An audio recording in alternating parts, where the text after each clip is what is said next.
Good morning बच्चों। Glow of physics में आप सबका स्वागत है।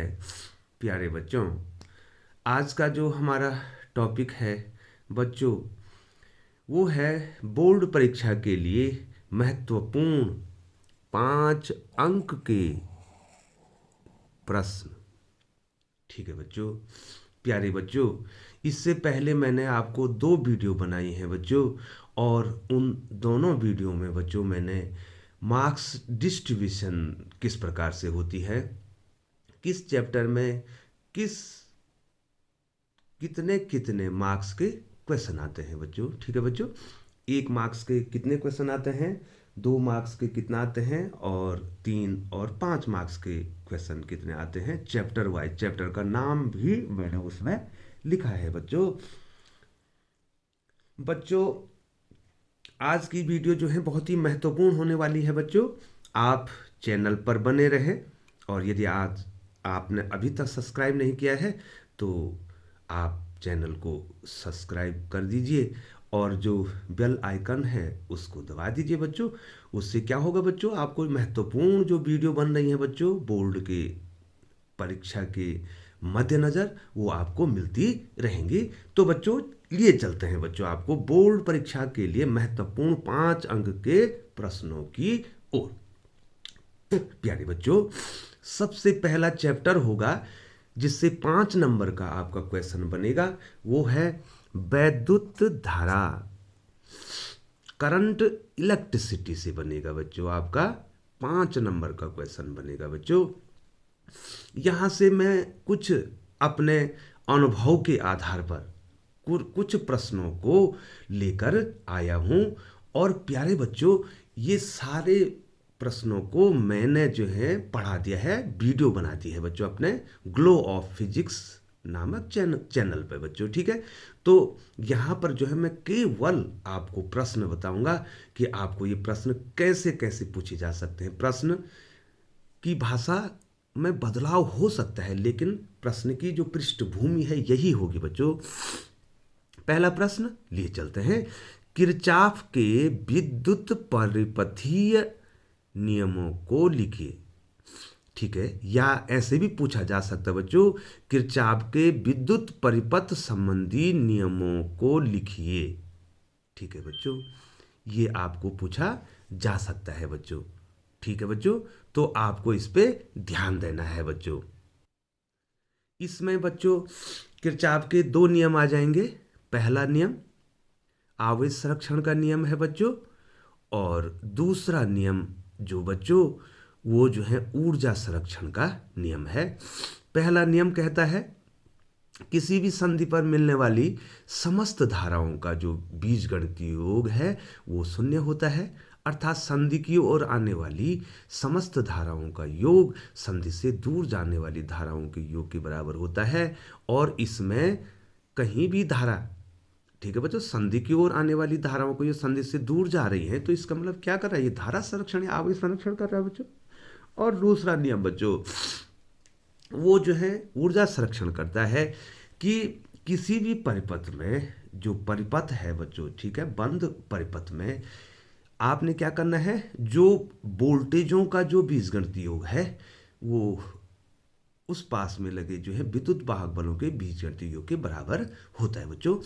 ठीक है बच्चों, ये मैं आपको इसमें डिटेल से नहीं बता पाऊंगा बच्चों।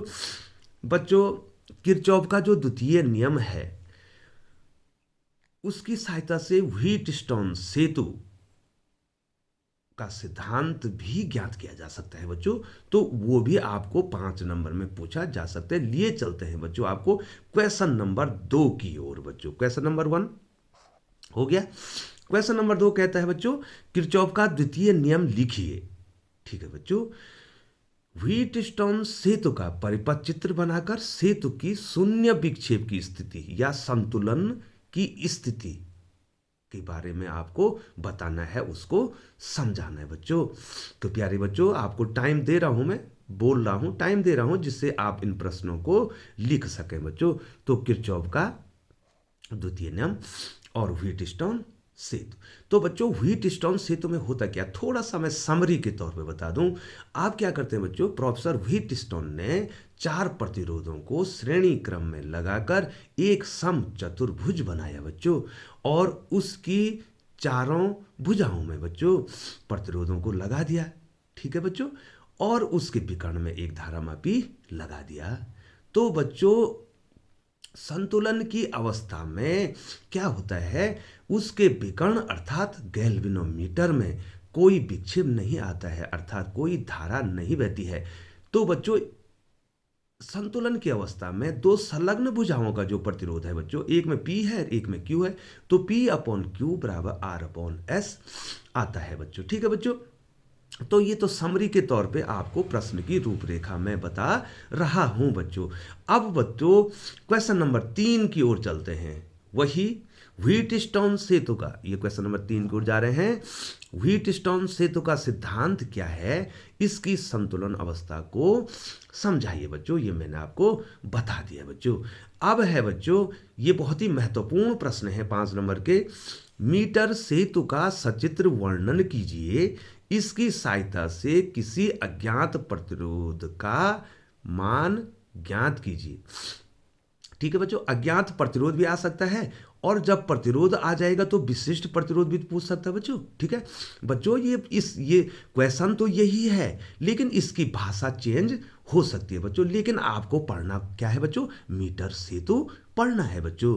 तो इसको मीटर सेतु क्यों कहते हैं बच्चों, मीटर सेतु इसलिए कहते हैं बच्चों क्योंकि इसमें 1 मीटर लंबा जो है क्या रहता है, तार होता है बच्चों, इसलिए इसको मीटर सेतु कहते हैं बच्चों। सेतु क्यों कहते हैं बच्चों, देखो बच्चों सेतु क्यों कहते हैं, आपको आता है सेतु क्यों कहते हैं। देखो बच्चों इस जो 4 भुजाएं हैं व्हीटस्टोन सेतु की, उसमें तो धारा बह रही बच्चों, लेकिन जो जोड़ रहा है गैल्वेनोमीटर जो जोड़ रहा है उसमें धारा नहीं बह रही है। जैसे पुल है बच्चों, नदी में तो पानी बह रहा है लेकिन पुल में पानी नहीं बहता, इसलिए इसको सेतु कहते हैं बच्चों। ठीक है बच्चों, तो मीटर सेतु का सिद्धांत भी व्हीटस्टोन सेतु के सिद्धांत पर ही है बच्चों। ठीक है बच्चों, तो इसमें बच्चों जो है आप क्या करेंगे, मीटर सेतु का सिद्धांत सचित्र वर्णन इसको पढ़ लेंगे बच्चों। तो क्वेश्चन नंबर 4, ठीक है बच्चों। अब बच्चों मैं आता हूं, ये क्वेश्चन नंबर 3 भी हो गया, क्वेश्चन नंबर 4 भी हो गया। क्वेश्चन नंबर 5 है बच्चों, विभव मापी का सिद्धांत क्या है, इसकी रचना तथा सचित्र वर्णन कीजिए बच्चों। ठीक है बच्चों, तो विभव मापी में क्या होता है बच्चों, एक एक्चुअली क्या होता है बच्चों, एक तार होता है, एक लंबा सा तार होता है बच्चों, लगभग 10-11 मीटर का तार लेना चाहिए, जिससे विभव प्रवणता के लिए ठीक है कम होनी चाहिए बच्चों उसकी। तो क्या होता है विभव मापी में, जब आप जो है तार की लंबाई की दिशा में आगे बढ़ते हैं, ठीक है बच्चों, तो उसी अनुपात में विभव पतन भी हो जाता है, वोल्टेज ड्रॉप होता है बच्चों, ऊर्जा के मान में कमी आती है बच्चों। ठीक है बच्चों, अब विभव मापी में जो है बच्चों किस तार का प्रयोग किया जाता है, ठीक है, मैग्निन और कांस्टेंटिन तार का प्रयोग किया जाता है बच्चों। यहाँ पर मैं आपको ज़्यादा नहीं समझा पाऊंगा बच्चों, क्योंकि मुझे बहुत आगे बढ़ना है बच्चों, इसमें वीडियो बड़ी हो जाएगी। मैं इसको बड़ी बनाने की कोशिश कर रहा हूँ, जिससे कि आप क्या कर लें बच्चों, इन प्रश्नों को लिख दें बच्चों, इसलिए मैं इसको थोड़ा व्याख्या भी कर रहा हूँ बच्चों। ठीक है बच्चों, तो E बराबर KL, यहाँ पर E विद्युत वाहक बल है, के विभव प्रवणता है, L तार की लंबाई है, जो संक्षिप्त रूप में बताया जाए। और बच्चों कभी कभी जो है इसमें आपको प्रश्न ये भी पूछा जाता है कि ये विभव मापी वोल्ट मीटर से श्रेष्ठ क्यों है बच्चों। ठीक है बच्चों, तो क्वेश्चन नंबर 5। अब चलते हैं बच्चों क्वेश्चन नंबर 6 की ओर। फिर विभव मापी से भी अगला क्वेश्चन आता है बच्चों कि विभव मापी के द्वारा किसी सेल का आंतरिक प्रतिरोध ज्ञात कैसे करेंगे बच्चों। ये क्वेश्चन भी आपको पूछा जाता है बच्चों।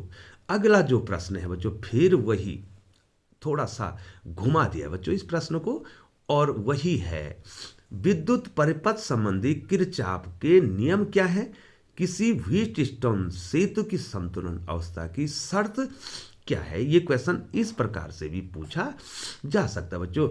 अब लास्ट में बच्चों फिर विभव मापी पर ही क्वेश्चन मैंने बनाया है बच्चों।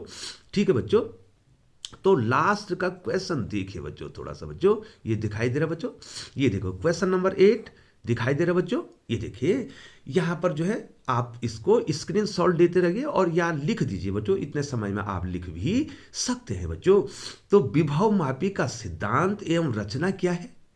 इसकी सहायता से दो सेलों के विद्युत वाहक बलों की तुलना करनी है बच्चों। ठीक है बच्चों, E1 upon E2 is equal to L1 upon L2 आपको निकालना है। विभव मापी के द्वारा दो सेलों के विद्युत वाहक बलों की तुलना करनी है बच्चों। तो बच्चों अब जो है दूसरे चैप्टर में आपको लिए चलते हैं बच्चों।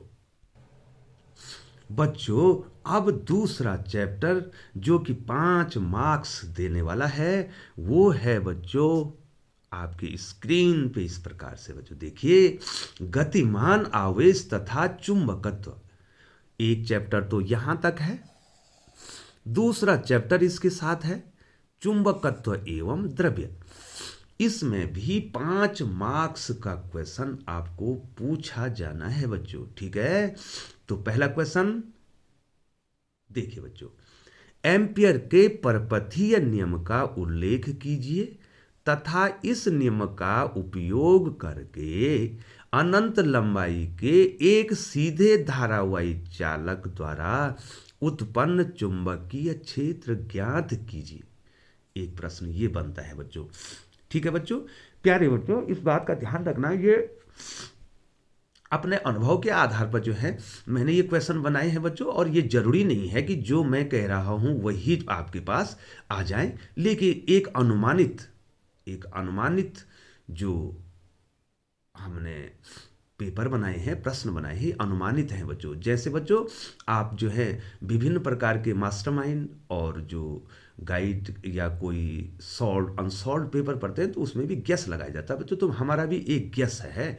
ठीक है बच्चों, तो पहला प्रश्न आपकी स्क्रीन पे है और आपने इसको नोट कर दिया होगा बच्चों। तो लिए चलते हैं बच्चों आपको क्वेश्चन नंबर 2 की ओर। ये आपके स्क्रीन पे इस प्रकार से देखिए बच्चों, आपकी मोबाइल स्क्रीन पे दूसरा क्वेश्चन ये है बच्चों। दूसरा क्वेश्चन आप देखिए बच्चों, दूसरा क्वेश्चन कहता है, बहुत ही इंपॉर्टेंट है बच्चों, इस चैप्टर में बहुत बार जो है ये 5 नंबर में पूछा गया है बच्चों। दो समांतर धारावाही चालकों के बीच लगने वाले बल के आधार पर 1 एम्पियर की परिभाषा या एम्पियर की आपने परिभाषा देनी है बच्चों। ठीक है बच्चों, ये क्वेश्चन नंबर 3। ठीक है बच्चों, चल कुंडल धारा मापी की रचना, सिद्धांत एवं कार्यविधि को स्पष्ट कीजिए। ठीक है बच्चों, ये भी बहुत बार पूछा गया है बच्चों क्वेश्चन।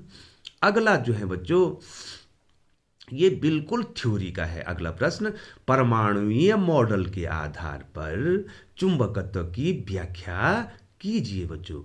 तो बच्चों आपके पास जो है चुंबकत्व के आधार पर या चुंबकीय गुण के आधार पर फैराडे ने पदार्थों को 3 भागों में बांटा है बच्चों। ठीक है बच्चों, यहां पर देखिए इस प्रश्न की व्याख्या कर रहा हूं। क्वेश्चन नंबर 4 आप लिख दीजिए, आपकी स्क्रीन पर है बच्चों, आप लिख दीजिए बच्चों, अनुचुंबकीय पदार्थ, प्रतिचुंबकीय पदार्थ और लौह चुंबकीय पदार्थ। अनुचुंबकीय पदार्थ जो होते हैं, यदि इनको बाह्य चुंबकीय क्षेत्र में रखा जाए तो ये क्षेत्र की दिशा में मामूली से चुंबकित होते हैं बच्चों। उसके बाद प्रतिचुंबकीय पदार्थ को अगर आप बाह्य चुंबकीय क्षेत्र में रखेंगे तो ये क्या होंगे, प्रतिकर्षित होंगे बच्चों। और लौह चुंबकीय पदार्थ जो कि सबसे महत्वपूर्ण है, चुंबक उसी के बनाए जाते हैं बच्चों, कोबाल्ट निकिल, लोहा कोबाल्ट और निकिल। ठीक है बच्चों, तो लौह चुंबकीय पदार्थ क्या होते हैं बच्चों, यदि इनको बाह्य चुंबकीय क्षेत्र में रखेंगे तो ये प्रबल रूप से क्या होते हैं, चुंबकित होते हैं बच्चों। ठीक है बच्चों, लौह चुंबकीय पदार्थ कहते हैं बच्चों इनको। अब मैं इसको आगे फिर व्याख्या करूंगा बच्चों। तो ये हो गया क्वेश्चन नंबर 4। क्वेश्चन नंबर 5, भू चुंबक भूचुंबकत्व के अवयवों की व्याख्या कीजिए बच्चों।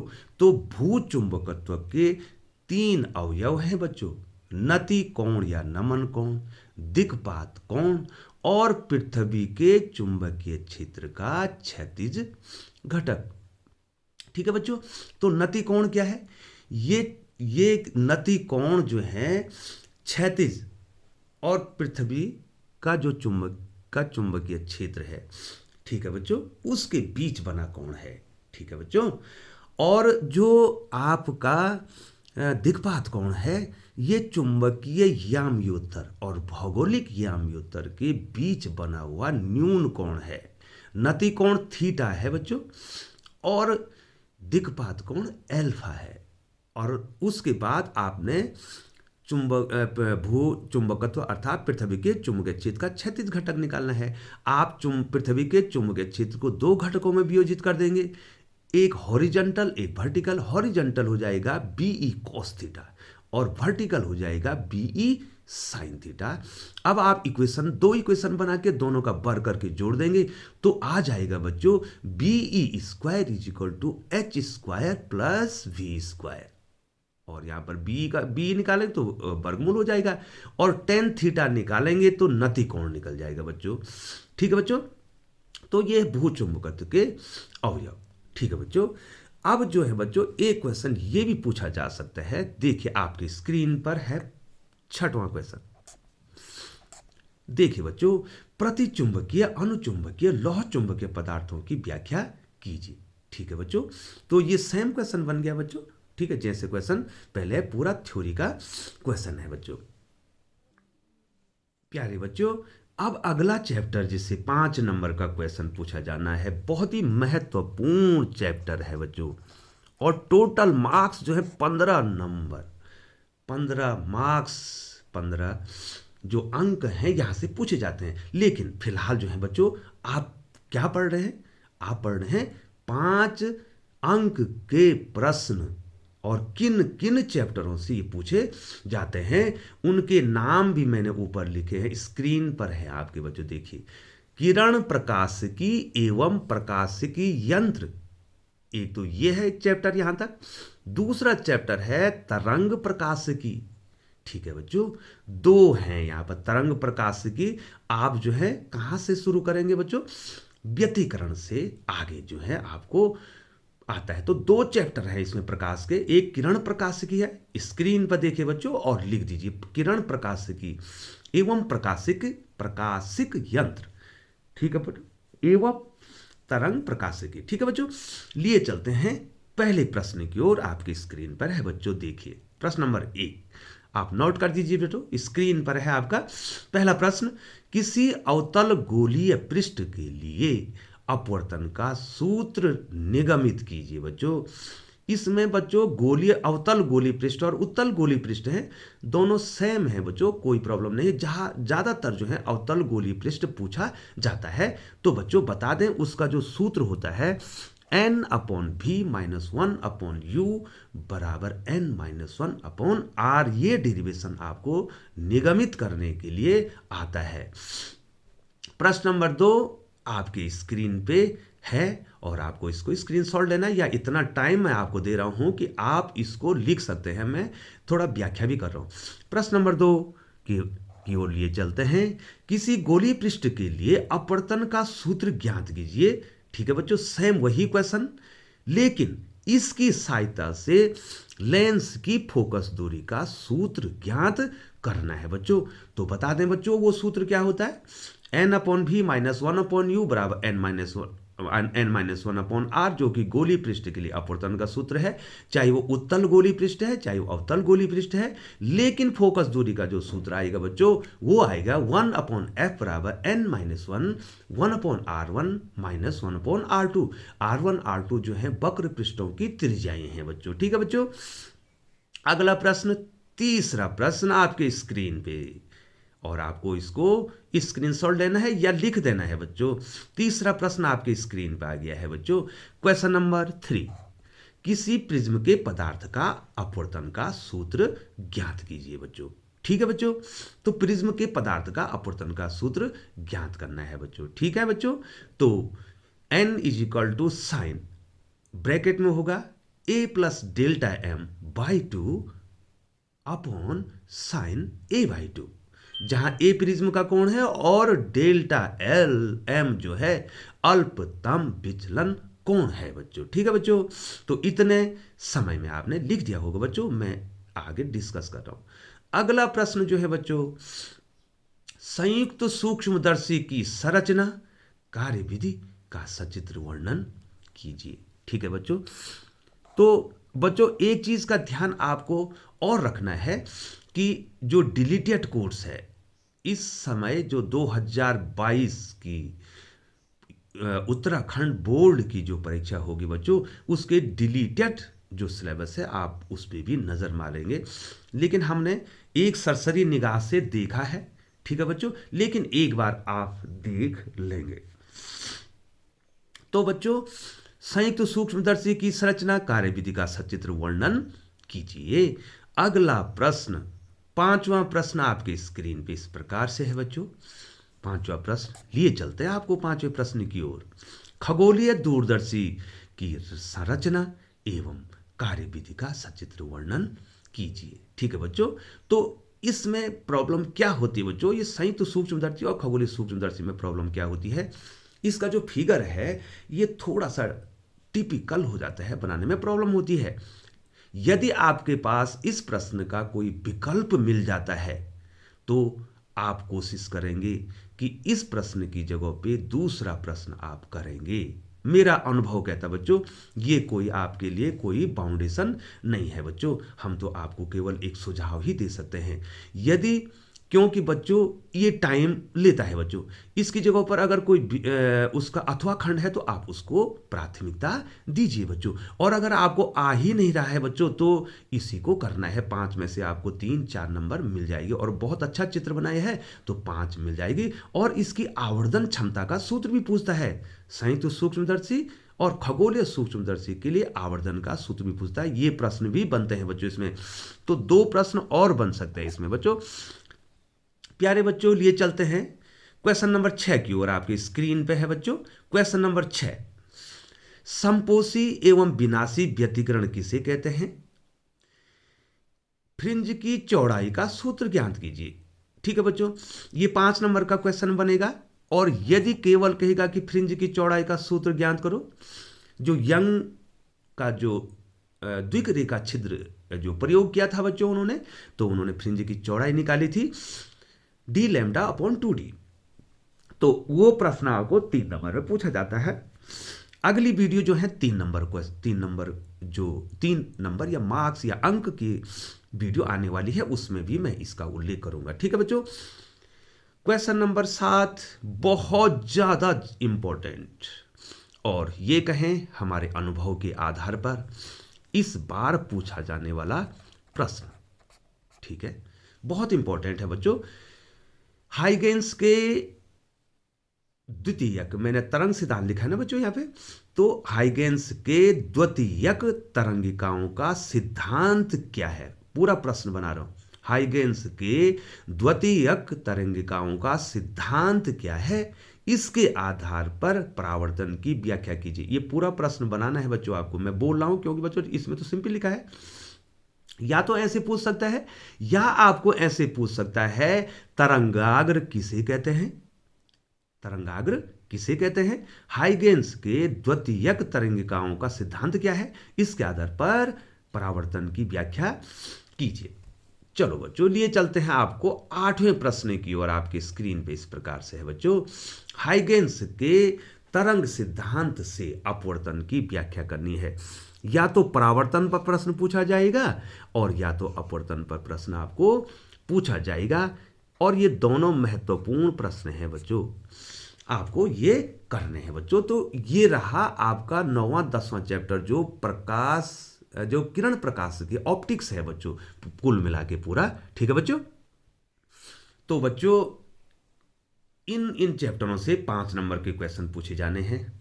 प्यारे बच्चों, मेरा एक अनुभव जो कि जो है आपको जो है मैंने दिया है, आप इन प्रश्नों पे ध्यान देंगे। मेरा एक अनुमान है कि ये प्रश्न जो है बोर्ड की परीक्षा में पूछे जाते हैं, लेकिन बच्चों कहीं ना कहीं जो है आपको फ़ायदा होगा। और यदि बच्चों जो हैं आप हमारे चैनल ग्लो ऑफ फिजिक्स पर लगातार बने हुए हैं, तो बच्चों आप इस मेरे जो ये चैनल है ग्लो ऑफ फिजिक्स, उसको सब्सक्राइब कीजिए बच्चों, और लाइक भी कीजिए अगर आपको अच्छा लगता है बच्चों। और यदि आपको अच्छा नहीं लगता है बच्चों, आप डिसलाइक भी कर सकते हैं, कोई बात नहीं बच्चों। और कमेंट सेक्शन में आप लिख सकते हैं कि सर आपको इसमें सुधार करना है, और या तो आप ये कह सकते हैं कि सर हमको आप जो है ये भी पढ़ा दीजिए बच्चों। तो बच्चों बने रहें चैनल ग्लो ऑफ फिजिक्स के साथ। आने वाली वीडियो इंतजारी में है, और उसमें बच्चों आपको बताएंगे 3 अंक के प्रश्न किन किन चैप्टरों से आते हैं और वे संभावित क्या हो सकते हैं बच्चों। तो इंतजारी में। इसी के साथ सबका धन्यवाद बच्चों।